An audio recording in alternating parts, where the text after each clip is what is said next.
Guru ngajar di kelas murid yang berhantu atau disebut muridnya itu udah meninggal. Jadi ada seorang guru pengganti atau disebutnya adalah guru baru. Jadi guru baru tersebut bernama Bu Jennifer. Bu Jennifer ditugaskan untuk menjadi seorang guru pengganti. Dan tiba-tiba nih ya, pas udah sampai di sekolah atau sampai di kantor, tiba-tiba ada surat misterius yang menyatakan bahwasannya dia itu bakal ngajar di kelas E.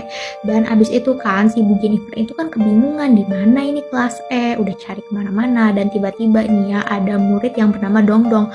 Dongdong itu dalam keadaan pucat dan abis itu menunjukkan arah kelas E, dan ini loh namanya kelas 4E. Dan di sana muridnya itu kayak bener-bener susah diatur, dan muridnya itu supaya main gak mau belajar, terus sukanya ngobrol. Jadi Bu Jennifer ini berusaha supaya muridnya itu mau nurut gitu kan sama Bu Jennifer. Di luar sekolah ini Bu Jennifer itu kayak mengikuti beberapa murid yang dia mengajarnya, dan tiba-tiba beberapa murid tersebut ada di tempat yang benar-benar gak mengenakan banget, yang dimana mereka itu bertemu sama pria yang berhidung belang. Ia pun memergoki yang namanya Carol, salah satu murid yang ia pun ngajar. Carol pun mengungkapkan bahwasanya ia pun harus kerja di situ karena untuk memenuhi kebutuhan gaya hidupnya. Paginya Bu Jennifer kembali lagi nih mengajar di kelas 4E, dan tiba-tiba Dongdong itu gak ada di kelasnya. Dongdong itu ternyata ada di toilet, dan udah tuh diketok-ketok di pintu toiletnya si Dongdong, dan ternyata Dongdong itu bener-bener gak keluar.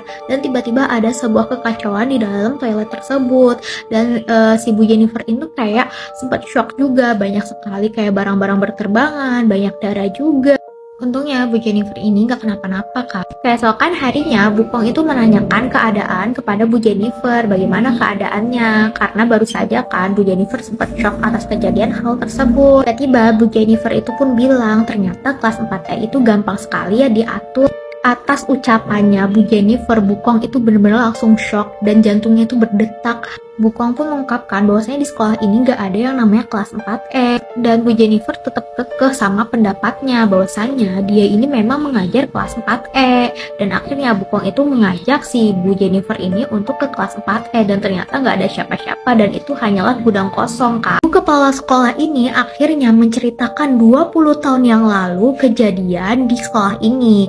Jadi ada seorang murid yang selalu diintimidasi sama teman-temannya. Akhirnya korban pembuli itu membuat keonaran sehingga ada 14 murid atau 14 siswa itu meninggal. Makanya kelas itu dinyatakan kelas berhantu. Keesokan harinya Bu Jennifer ini dapat jadwal untuk mengajar kelas pagi, dan gak tahu kenapa tiba-tiba ia pun mengajar di kelas 4E lagi dengan orang-orang yang sama gitu. Ketika Bu Jennifer ini tuh lagi nulis di papan tulis, tiba-tiba si lidahnya Carol itu benar-benar panjang dan mau menyakiti Bu Jennifer. Nah, ketika Bu Jennifer balik badan, kayak siswanya tuh dalam keadaan baik-baik saja, nggak ada keanehan. Bu Jennifer kembali lagi nih nulis di papan tulis, dan tiba-tiba ada beberapa murid yang berterbangan. Mereka pun kayak dalam keadaan kelasnya itu benar-benar horor, dan kemudian si Bu Jennifer ini tuh balik badan lagi, dan ternyata muridnya itu nggak kenapa-napa, nggak ada dalam hal apa-apa. Dan tiba-tiba Dongdong itu menyuruh kalau misalkan si Ibu Jennifer itu suruh pergi dari sekolahan ini karena mereka ini mau menyakiti Bu Jennifer. Dan anehnya ketika Jennifer ini udah nyampe pintu gerbang sekolah, dan itu tuh udah dalam keadaan malam padahal ia pun mendapatkan jadwal pagi. Nah, ketika di jalan Bu Jennifer itu tuh ketemu Cuaks, dan akhirnya Cuaks itu bertanya, kok kamu ngobrol sendiri gitu, kamu ngobrol sama siapa? Dan Cuaks ini kan segera memberikan bukti rekaman kalau misalkan si Jennifer ini tuh ngomong sendiri.